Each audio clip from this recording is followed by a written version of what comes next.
Aujourd'hui, on parle du film Logan de James Mangold avec Hugh Jackman dans le rôle principal. Enfin, un Marvel un peu plus violent, un peu plus sombre, où rien n'est fait, où rien n'est joué, où le héros ne sait pas s'il va survivre ou quoi. Un peu en fait à la même veine que le premier Spider-Man, où là c'était un peu plus violent, un peu plus sombre. Donc, on kiffe. Donc l'histoire raconte en gros Wolverine qui accompagne son enfant X-23 à un espèce de jardin d'Éden où t'as plein d'autres mutants qui vont être libres, etc.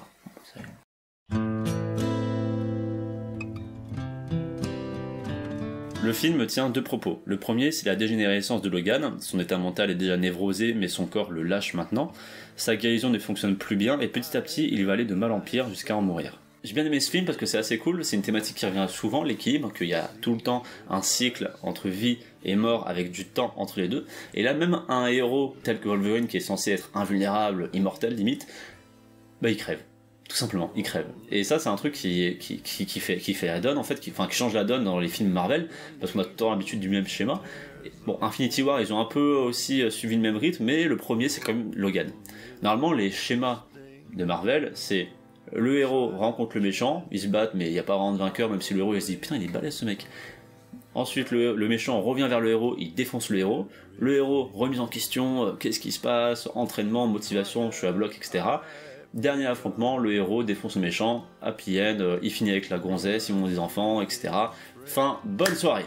Alors que là, avec un héros de la taille de Wolverine, de la veine de Wolverine qui ne meurt jamais, qui est toujours en train de se régénérer normalement, donc qui casse un peu ce cycle vie-mort, le fait qu'il crève à la fin, bah en fait ça nous met juste la leçon que tout dans la vie meurt, que rien n'est immortel. Encore une fois, peut-être le tardigrade, mais ça, on penche dessus. Et au final, c'est une loi qui s'applique à tout le monde, que ce soit les plantes, les idées, les rêves, la terre, le ciel, le feu, les animaux, les émotions, les humains, les idées, les projets, tout ce qui vit, tout ce qui prend vie, tout ce qui naît, finit un jour par mourir, même les immortels. Ça me fait penser à la recherche actuelle de Google qui essaie justement d'enlever la mort à la vie et qui essaie déjà dans un premier temps de rallonger le plus possible à la vie pour ensuite éradiquer complètement la mort. Et moi c'est un truc qui me fait ultra flipper s'ils y arrivent parce que ça déstabilise tout l'équilibre en fait cosmique qu'il y a, parce que encore une fois tout ce qui est équilibre, tout ça, le temps c'est cosmique, c'est pas humain. Et pour moi la seule solution plausible à ça, c'est juste un suicide collectif. C'est comment tu peux trouver du sens à ta vie si tu n'as pas cette espèce d'échéance, cette espèce de rappel à l'ordre que tu peux mourir à chaque instant. Si on ne peut pas mourir, à quoi bon? Tout vit, tout meurt. Point. Afin, bien sûr, vu que tout est cyclique, de renaître en quelque chose.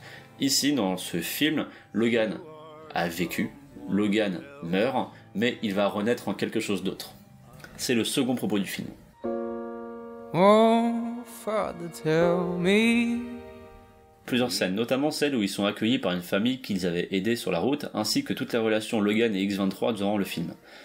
D'un côté, il essaie à apprendre sa fille comment être civilisé, ce qui est assez drôle par moment, et de l'autre, avec le dîner notamment, il comprend que les choses les plus simples et les plus bonnes dans la vie se partagent. C'est une erreur que font beaucoup de gens lorsqu'ils ont un projet, lorsqu'ils essaient d'entreprendre quelque chose de nouveau, c'est une erreur que j'ai faite moi aussi, c'est de vouloir être le meilleur, c'est de vouloir faire tout seul, de vouloir se donner à 100% pour être fier de soi-même, tu vois, de réussir comme un grand. Mais justement, les grands, ce ne sont pas forcément les meilleurs, mais ceux qui s'entourent le mieux. Si on exclut ceux qui sont connus grâce à un buzz viral, si tu as du talent, si tu es un génie, quel que soit le domaine, si tu n'as personne pour t'accompagner, si tu n'as personne pour t'aider à te faire connaître, vu la masse d'informations, le surplus d'informations qu'on a actuellement avec Internet, c'est impossible d'exploiter ton potentiel. Donc tu as besoin, c'est une nécessité, quel que soit le domaine, d'être accompagné. Tu ne peux pas vivre éternellement seul parce que ce n'est pas une vie. La vie se partage. La vie est un partage.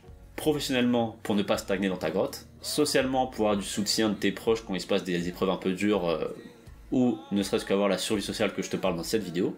Ou effectivement, parce que c'est aussi ça le but des relations amoureuses, c'est deux êtres complets qui se réunissent sur le projet commun de créer quelque chose d'unique, quelque chose à eux.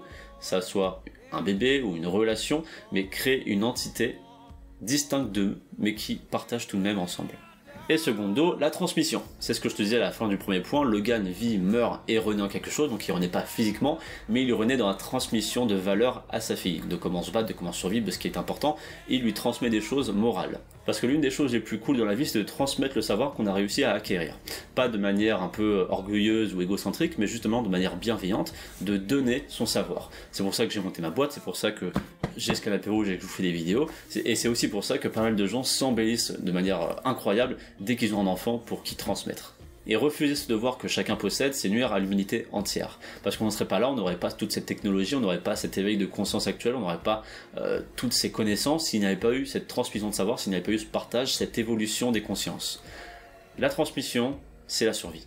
Que ce soit la transmission philosophique ou la transmission identitaire, la transmission spirituelle, la transmission intellectuelle, que sais-je au final. Mais quoi qu'il en soit, la transmission dans tous les cas. Ne serait-ce que dire à quelqu'un ce que tu as sur le cœur, ça reste de la transmission. Parce que tu es en train de lui dire comment tu fonctionnes, ce que tu ressens, ce qui t'affecte. Donc tu es en train d'approfondir la relation que tu as avec cette personne. Et dans la vie, en termes de relations, ce qui compte le plus, c'est justement le partage. C'est tout pour aujourd'hui, j'espère que ça t'a plu. Dis-moi dans les commentaires si t'as kiffé ce film. Moi, j'ai kiffé ce film. Je te dis à la prochaine pour un nouveau film. C'était Damien de Canapé Rouge. Abonne-toi. Tchuss. On est des conquérants.